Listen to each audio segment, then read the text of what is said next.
Hay 4 esferas que se ven tocadas, que se ven, sí, tocadas y que entonces los pueden llevar a ponerse en riesgo y a pensar, a iniciar a pensar en esta ideación suicida. Hay 4 esferas.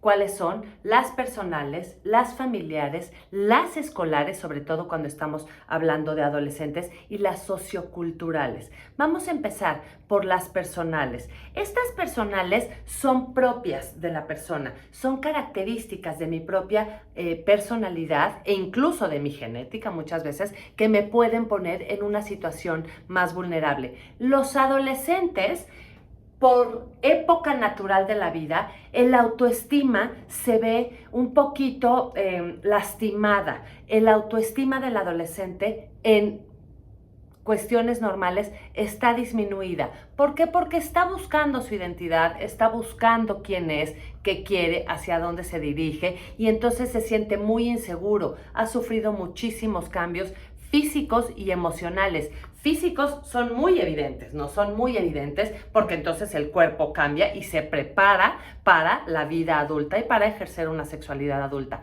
Pero todos estos cambios físicos traen un cúmulo de hormonas enormes que los desbalancean y entonces sus emociones también se ven afectadas. No saben qué quieren, no se sienten seguros de ellos mismos, se comparan constantemente con los otros, con los compañeros, con las compañeras y están en un proceso en el que se tienen necesariamente que separar de nosotros, de papá y mamá, y para eso se sienten muy vulnerables. Eso los pone en una situación muy vulnerable y de mucha inseguridad. Entonces, si yo veo que mi adolescente está teniendo una baja autoestima, que le está impidiendo, por ejemplo, relacionarse, que lo está haciendo sentirse sumamente inseguro con quién es, que lo está llevando a tener problemas dentro de la familia, que está sintiendo esta desconfianza en él mismo, que tiene estas conductas en donde ya nada le motiva, no se quiere parar, no quiere salir, no quiere ir con los amigos, no quiere hacer esas cosas, entonces se me empiezan a prender estos foquitos del área personal. Otra del área personal muy importante es cuando no tienen esta capacidad de expresar sus emociones, sus sentimientos, cuando no quieren decirnos qué nos pasa y cuando simplemente se aíslan, se empiezan a encender estas alarmas que tienen que ver con la parte personal. Uno de estos síntomas, por supuesto, no quiere decir que entonces ya esté pensando en quitarse la vida. Es una suma de estas 4 áreas, que se presenten síntomas en las 4 áreas, lo que me va a llevar entonces a buscar un apoyo psicológico y muchas veces psiquiátrico para que entonces, si empieza a rondar la idea suicida, ataquémosla a tiempo y este suicidio no se consuma. No se consume, perdón. ¿Cuál es la segunda área? La familiar. Familias en donde no se hablan las cosas, en donde la comunicación está truncada, en donde existe la violencia, en donde existen adicciones, cuando hay situaciones, por supuesto, de cualquier tipo de abuso verbal, psicológico, sexual, por supuesto, económico, el que sea, también los pone en una situación más vulnerable.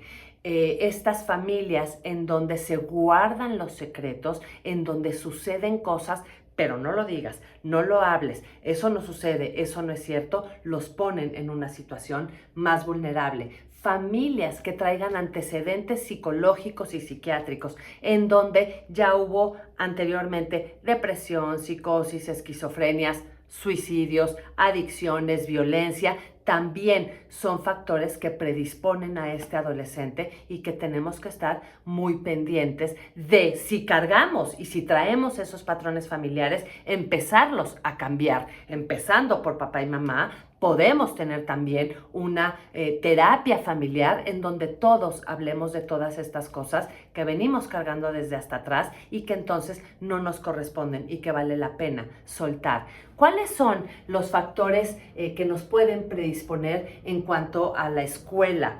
Estos son generalmente, porque no siempre, más difíciles de detectar. cuando mi hijo está siendo violentado, está siendo excluido, no lo están invitando, hay fiestas y nadie lo invita, pasan los viernes y nadie lo invitan. De pronto mamás que dicen, no hombre, mi hijo una maravilla, no le gusta ir con los amigos, no sale, prefiere quedarse en la casa conmigo. Esa es una señal de alarma. El adolescente tiene que salir de casa, el adolescente tiene que estar con sus amigos, tiene que pelearse con papá y mamá y entonces hay que aprender a ver cómo vamos a manejar esas situaciones. Pero lo natural es eso, lo natural no es que se quieran quedar en casa. Cuando un adolescente no quiere salir de casa con sus amigos, no le gusta ir a la escuela, es un foco de alarma muy importante de que algo no está bien. Por el contrario, acuérdense que todos los extremos pues nos hablan de cosas importantes. Este adolescente que está frecuentemente metiéndose en problemas en la escuela, que tiene una baja académica muy importante, que constantemente me mandan llamar porque molesta al compañero, porque falta el respeto a la autoridad, porque nunca quiere estar en casa, porque al contrario del otro, se la vive fuera y no le gusta estar acá, también son señales de alarma. Si tienes dudas, ve a la escuela. Oye, ¿cómo está mi hijo? ¿Cómo lo ven en los recreos? Comparte con amigos, se para a jugar fútbol o luchitas o resorte las niñas. Yo ya no sé ni siquiera si juegan resorte las niñas. Estas cosas, tiene grupos, ¿cómo lo ven? ¿Cómo se lleva con la autoridad en la escuela? ¿La respeta? ¿Se somete? Que eso tampoco es bueno. ¿Se la brinca y entonces se les pone al tú por tú?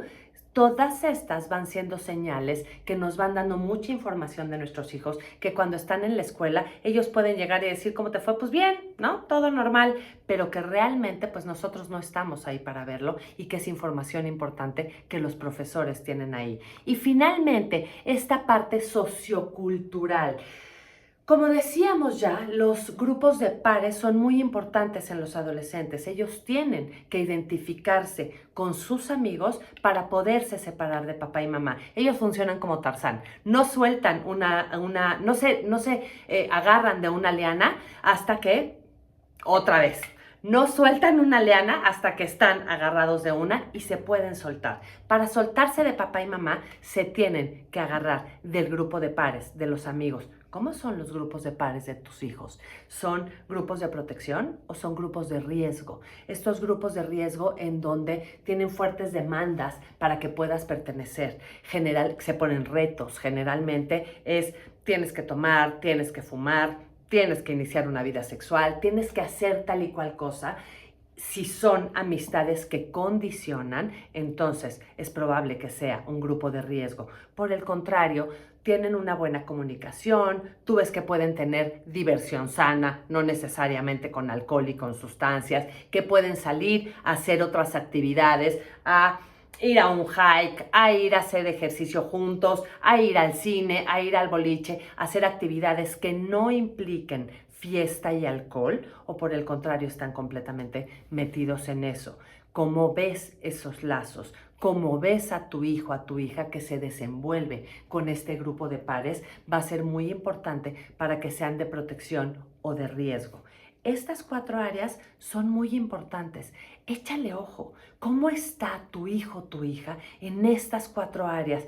¿Qué características personales tiene que lo pongan en riesgo? ¿Qué características familiares que hay en todas tiene nuestra familia que lo puedan poner en riesgo? ¿Cómo está en la escuela y cuáles son estos grupos de pares, este ambiente sociocultural del que él se está rodeando? Te voy a dar un tip muy importante. Si un adolescente, si tu hijo en cualquier momento te dice, oye ma, oye pa, fíjate que me gustaría ir al psicólogo, escúchalo, ponle atención. Cuando un adolescente pide ayuda, hay que dársela. Cuando un adolescente expresa que no se está sintiendo bien, no nos quedemos en el siglo pasado. Ay, pues a mí nunca me llevaron a un psicólogo y mírame, qué bien estoy. Yo, muy bien que la hice. No, hoy existen muchísimas especialidades para tratar la salud mental. Acuérdate, tardan 9 meses en promedio en estar dándole vueltas a la idea de quitarse la vida hasta que finalmente llega el día y lo consuman. Otro error muy importante es decir, ay, quiere llamar la atención. Claro, quiere llamar tu atención y necesita ser escuchado, porque si la primera vez no se atrevió, no lo intentó, la segunda vez lo va a intentar, a lo mejor no le va a salir, pero va a llegar el momento en el que le va a salir. Y entonces sí vas a decir, lo tenía yo que haber escuchado. Y muchas veces, ojo, tenemos una gran responsabilidad quienes estamos con adolescentes cercanos, porque a veces puedo estar viendo que no es el mío, pero es alguien de alrededor y entonces tengo una responsabilidad moral de informar a los padres, a los tutores, a los representantes de este chiquito, lo que yo estoy viendo siempre con ética, respeto muchísimo y muchísima responsabilidad.